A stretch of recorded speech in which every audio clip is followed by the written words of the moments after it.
Today's presentation is on storytelling, because I'm addressing the photographers, of course, of Green Valley Camera Club, and they're all interested in photography, but really, why take all those photographs? Joel Sartori, who is a National Geographic photographer, said, "It's to tell a great story that moves people." And what I'll address about this is the 5 variables that you need to decide upon when you're composing your story: motivation, audience, graphics, words, and vehicle. The potential raw materials, which will include photos, of course, and the essential parts of any good story: a hook or beginning, a middle that answers who, what, when, where, and why, and a closure or end. And also, don't forget the credits. And we'll talk also about the process of composition using a storyboard. So here's a simple one photo story. And it illustrates that a photo story can really be worth 1,000 words. You see this story of 2 women, one old and one young. The older lady is looking at herself in the mirror, but she's seeing herself as she used to be, a young nurse years ago. And the younger woman is looking on and considering what happens to people and what help do they need as they age.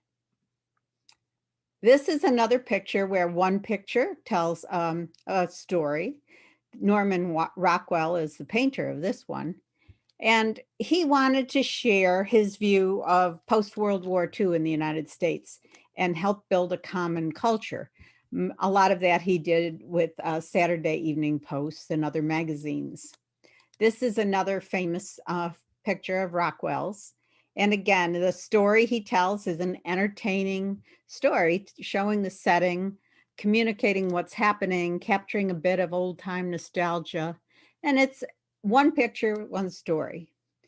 So all of you who are watching this probably have a story you want to tell, and you need to ask yourself why. What's your motivation? Do you want to build people's knowledge, inform them of something? Do you just want to share how exciting something was for you? Do you want to inspire them to go see the national parks? Do you want to somehow instruct them on how to tell a story, or just make them laugh, entertain them? So today, for the story that I'm going to tell about, I'm multitasking, and I want to tell a story that will inspire people to support a project, the Ubushobosi project in Rwanda. So I need to inform them about that and build some understanding, and also share the beauty that's involved in that project. Next, you need to decide your audience. Who wants to know your story and why? Why tell it? What's their attention going to be like? Do you want them to hone in on it? And do they have any time constraints that matter?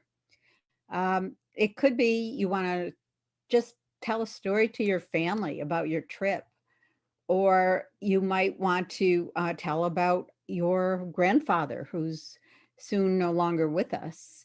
You might want to teach your kids about how to use a map.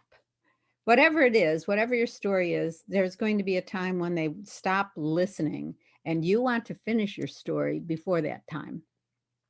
So for my video, I want to look at potential donors who will support and encourage working Ubushobosi women through their purchases of products or donations to their children's education.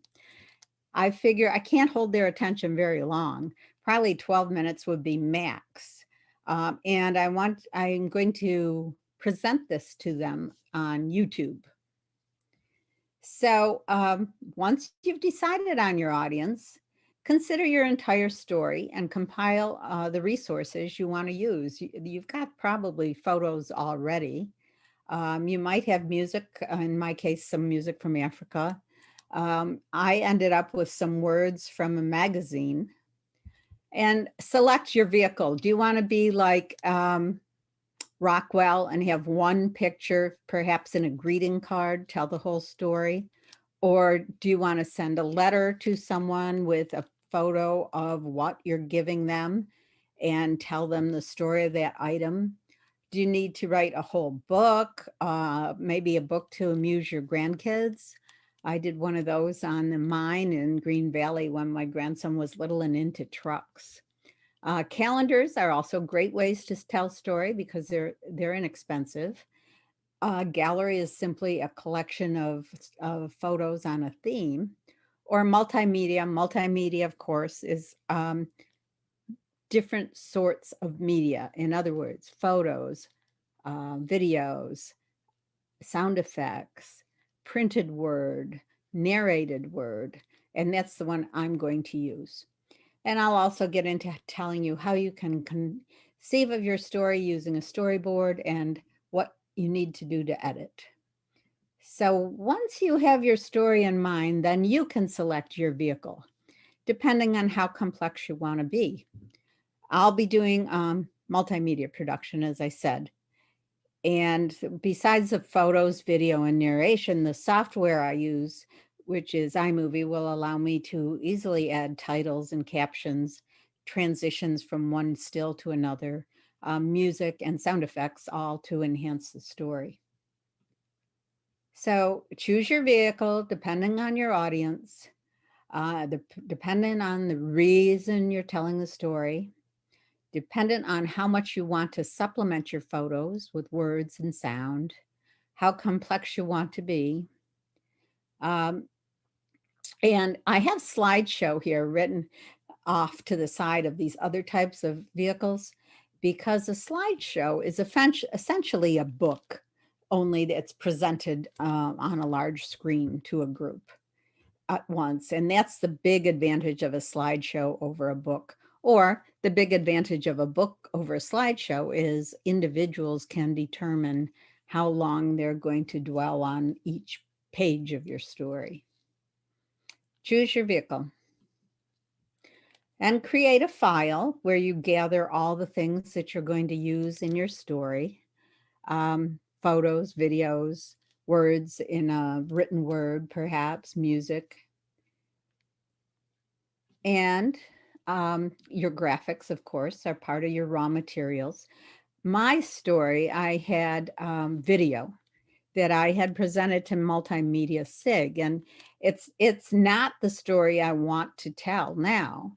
It's a story that I told to the three women that were working on Ubushibosi, helping them raise money by demonstrating how to put together some quilt projects.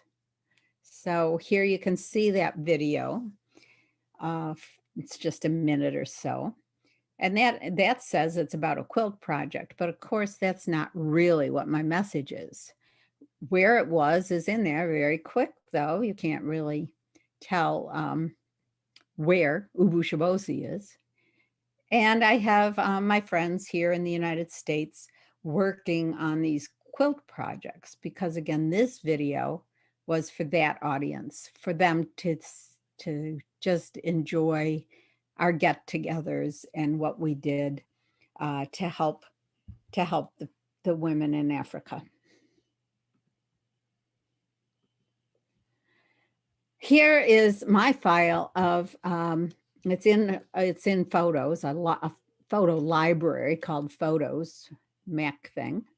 And it's a portion of my photo library that shows some of the photos that I gathered. You can see down here, there's one from my project with the three women in the United States, but also there's photos I got from a man who had been to Rwanda and had visited the sewing cooperative, Ubushibosi. So I had a lot of photos at my disposal that didn't originate from me. Besides your visuals, you should consider your words. Select the type of words or sounds you want to use and how many words or sounds you want to use. For this video, I had some digital photos with audio. I had that I had taken of the three ladies here in the States. I had written script from a magazine. In iMovie, I had option to write titles and captions. I had options, had sound effects or music, which also can contain words. And since I want to post it on YouTube, I want to use royalty-free music. Keep that in mind when you're composing your story.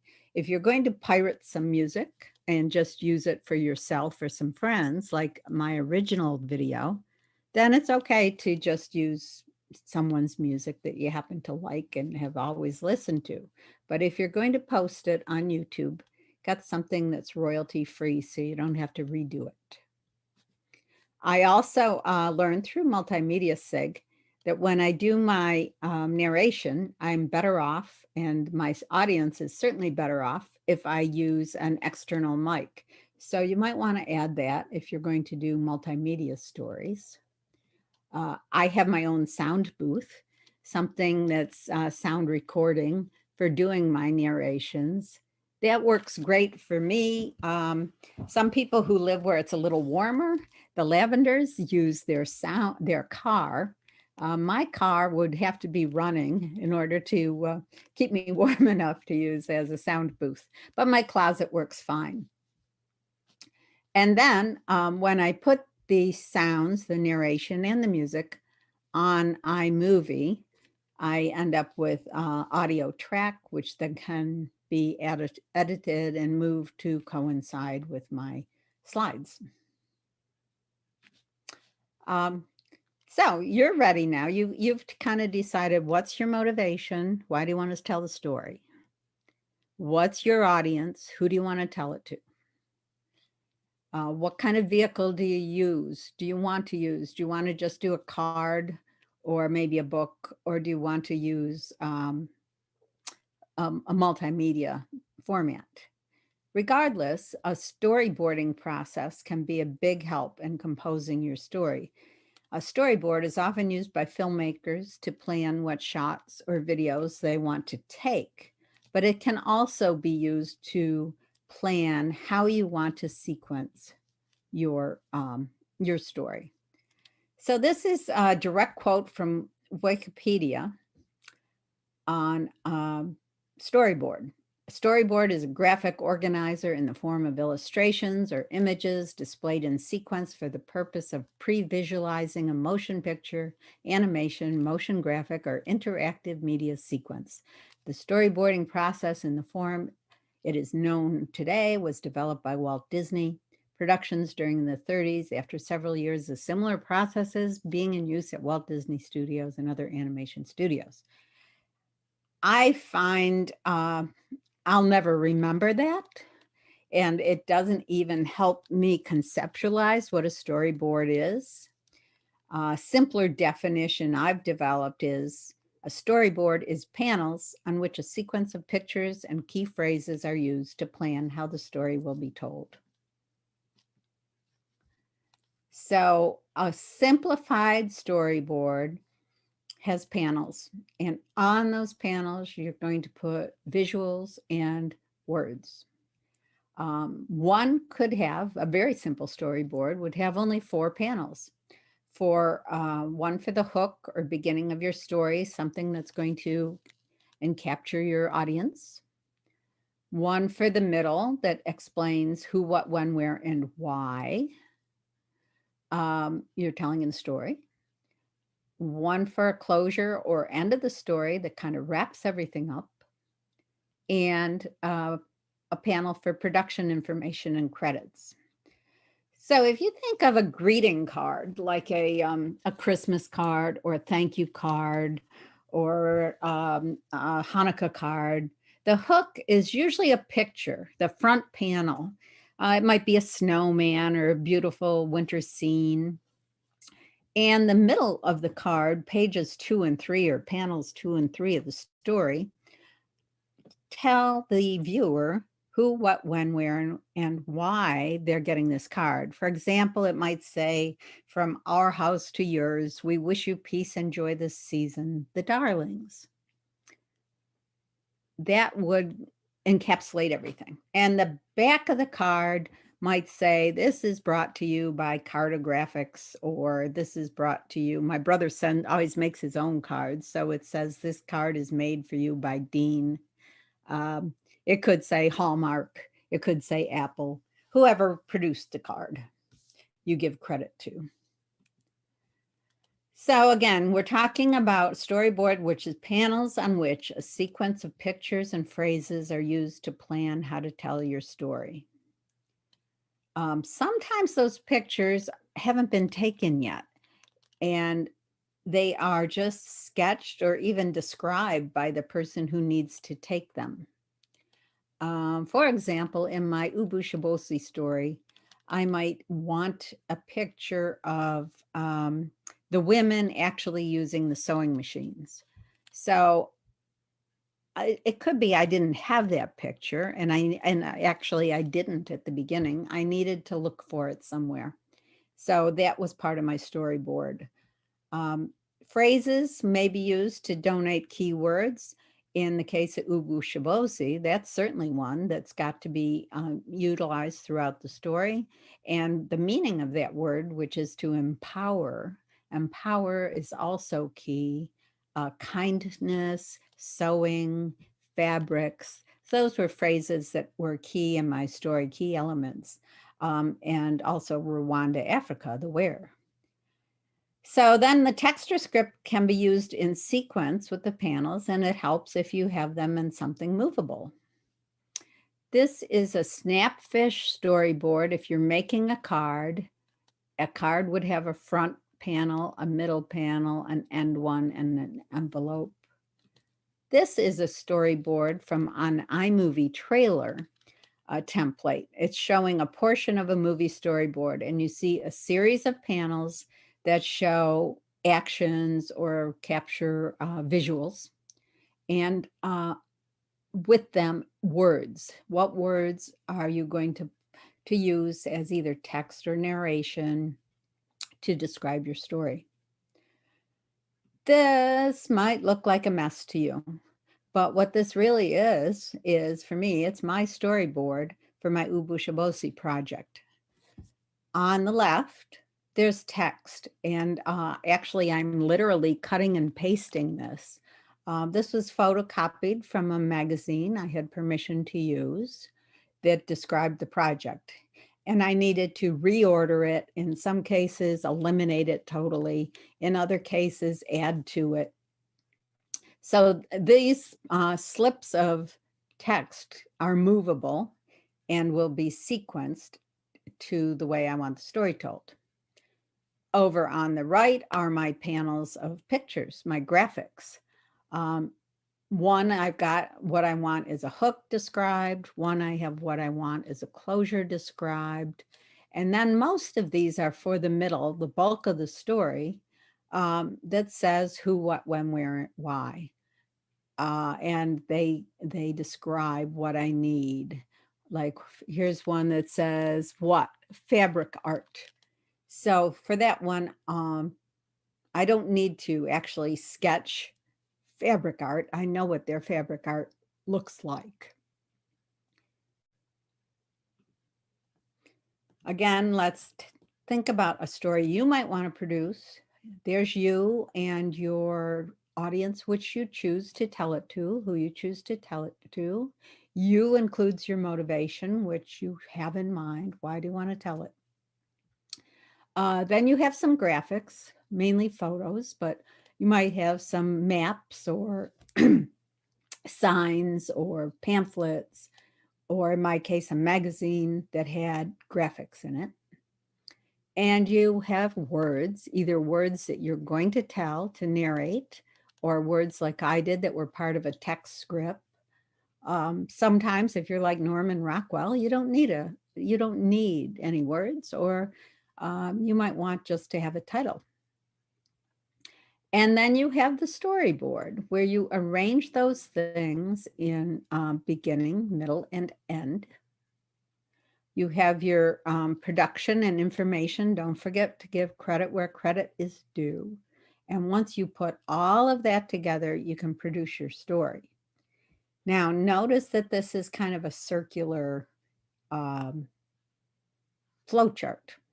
You can go back and forth between these in case, for example, you might be writing the middle of the story and you realize you've got to go take another picture of your granddaughter's piano recital to show what a great musician she is. You already had her sitting at a desk composing.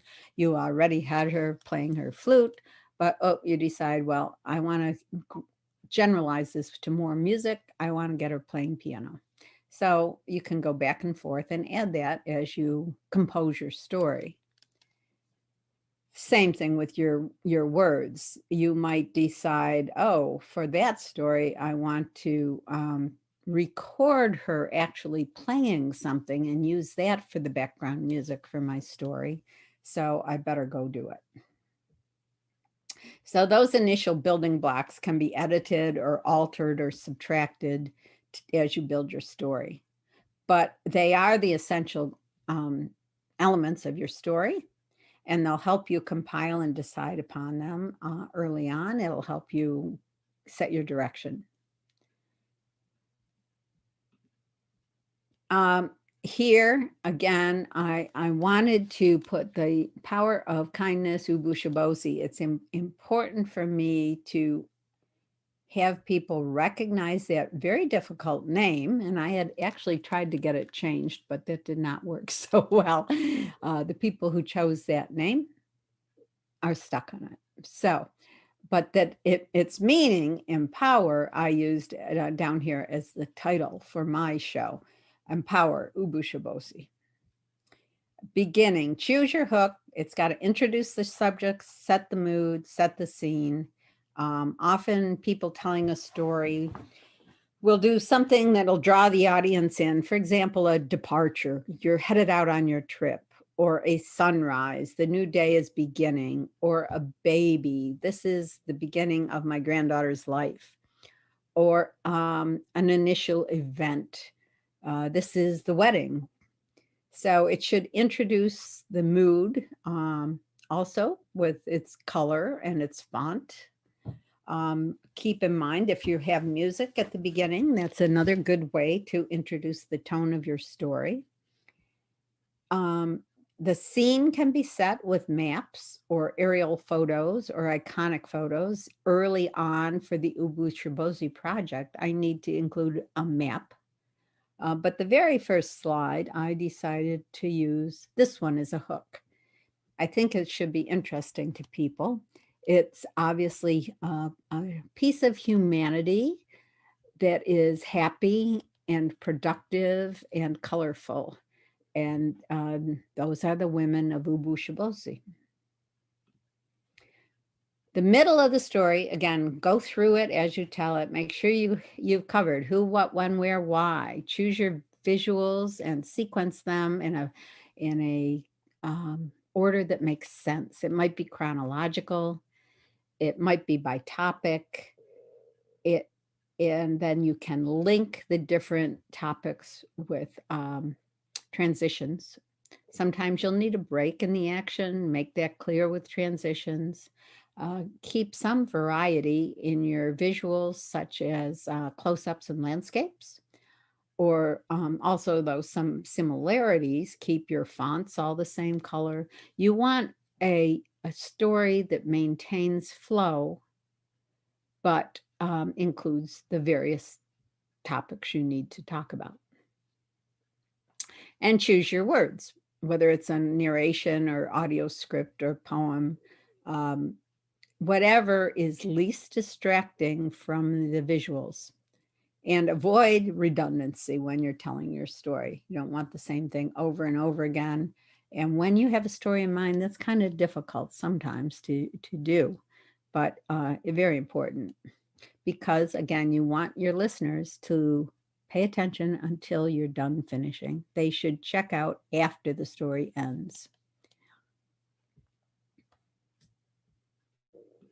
So in my middle, I've got some pictures. I want to include where this is. This is Africa, and some will look even more like Africa. What, obviously, fabric art is going on here. Schooling is going on here. And over here, we have someone obviously in the United States doing some fabric artwork. So I need to include both locations.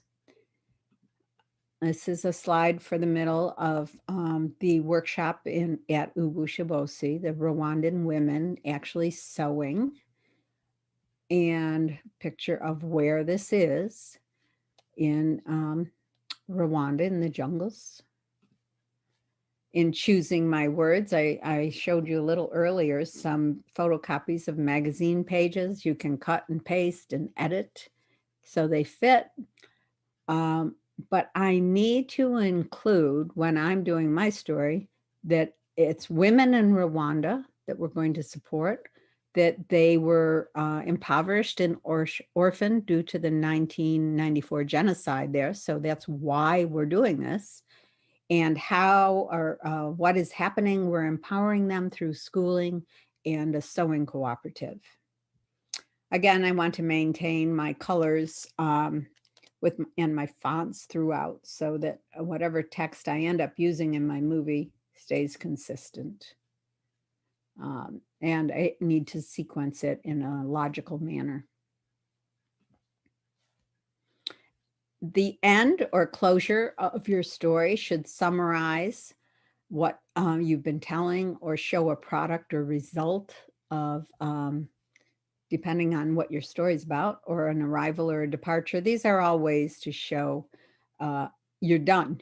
You are done.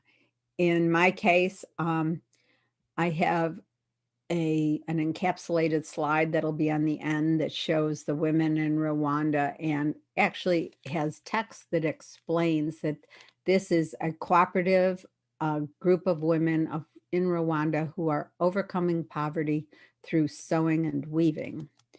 And then a picture of the business card with, of course, the name on it, Ubushibosi. Also, I'll be having narration at the end, and I want to include the words, "Your kindness can make a difference," because that's the whole point of this story.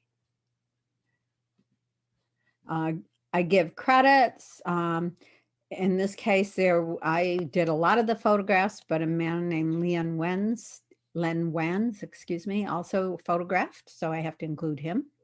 I want to include my studio, Riverflow Studio. I want to include Missouri Star Quilt, who produced some of the text and also sells some of the products.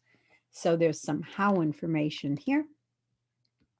And the website addresses for both Missouri Star and Ubushibosi. The music I intend to use, again, royalty-free music, but I still will credit it. It'll be some music I get from Apple. Want to include some software that I use, which would be iMovie, and the date that it was produced, which hopefully I will be done with this month, March 2021. All of this stuff, of course, takes time and attention and is fraught with possible mistakes. So these are mistakes to think about and avoid, and mistakes I've made them all at various points. For one, wrong audience or forgetting yourself. If you do a book, it might be for family members. You might be actually giving it to each family member.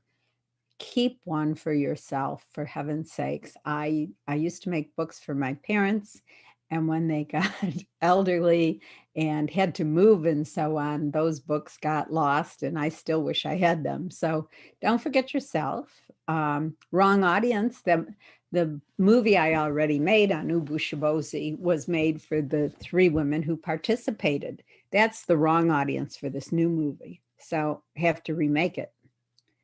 I think in the case of travelogues, generally 20 minutes, or you either have to have a big shift in what you're presenting after 20 minutes or stop, because if it's too long, people will turn off to your story.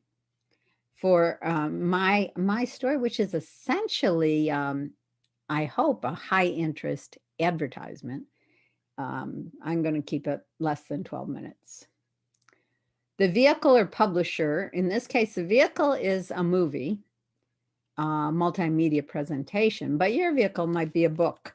And we already went over how to choose which vehicle. Sometimes people, though, really have a great shot from somewhere and they want to make it into a slideshow and they just, it's wrong. They should make it into a greeting card instead. They just don't have enough fodder for a slideshow. Or publisher. In the case of books, some publishers are quite expensive, so that could make a publisher not able to reach the audience you're targeting.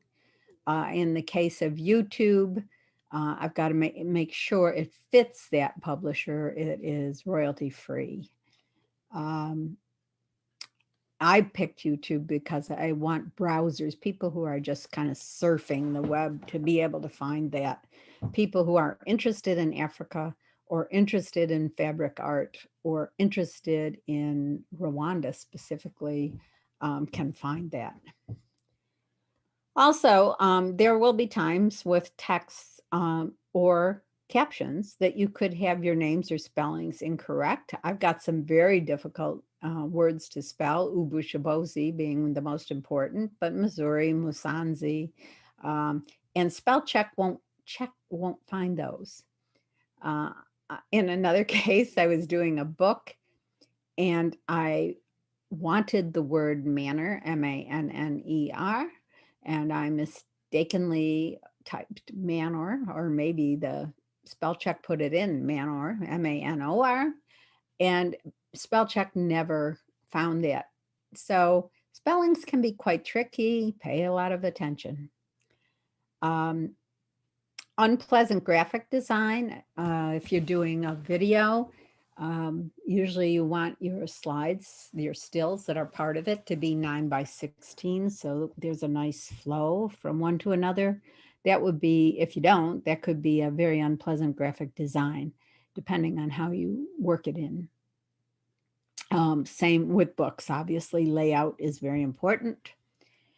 By restrictive file type, what I mean is sometimes you could produce a video that will only show on a PC or will only show on a Mac computer. Be careful what you produce because you may want to show it on both, or your grandkids might. So don't use a .exe file, that's just PC, or but MP4 is PC, but also Mac. So check that out. And then don't forget to give credit where credit is due. And I think that's, if you use music, make sure you credit the musician, even if it is royalty free. If you lift from the web, credit that. Once you're done with all that, preview it. For yourself, look at the whole production, but also find an editor, somebody who hasn't already seen it many times. So there's fresh eyes and ears that can pick up mistakes.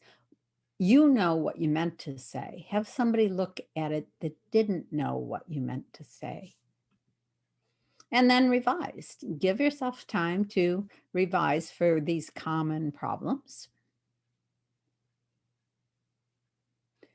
Once you're happy with the revision, record it and save it. Make sure you save it in productions for present and future use. If you're making a book, telling your story for a book, yes, print it out, but also save all the file in case in the future you want to print it out again or you want to alter it. And that goes also with multimedia. I tend to save right on my iMovie projects until I'm very sure that I don't want to make any little alterations. You can put movies in again and deal with it, but it's much more difficult. Again, avoid when you save platform-specific formats. You might have a Mac this year, and 3 years from now, you're just going to have a PC, or the other way around. So pick something that's compatible with both. And then save your raw materials in a folder because you might get inspired in another year or so to tell your story differently or to a different audience or with a different slant. And if your raw materials are all gathered for you already, it won't take you nearly as long. And then publish what you've saved, print your photo or card or calendar, publish your book or post or show your slideshow or movie. I intend to post mine to YouTube, but there are other venues for posting, obviously, books and movies.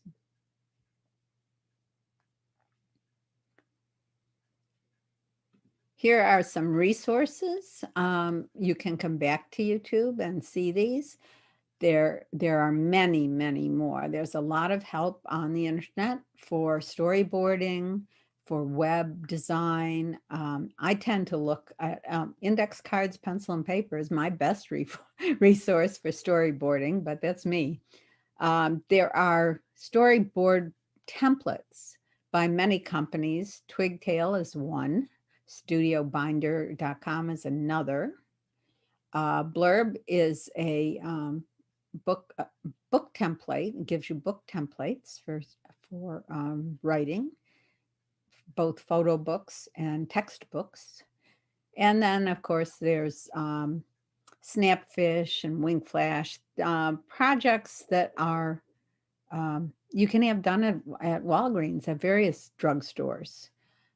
These are all companies that will produce stories that you send to them. So each of you, I hope, has a story in mind that you want to write, to compose. So think about your motivation. Why is it you want to tell that story? Think about the raw materials you have and also really the ones you need and what you can gather. What are the characteristics of your audience? And then decide, is it best for you to use a book format or a movie format, slideshow? See if you can get what you need for more words and graphics, and then begin to arrange your material as a beginning hook, a middle who, what, when, where, and why, and an end closure. And again, don't forget the credits. Credits tell people how to access you, the producer, how to access the music you used and perhaps purchase it themselves. So don't forget that credits. And then start your storyboard to put it all together.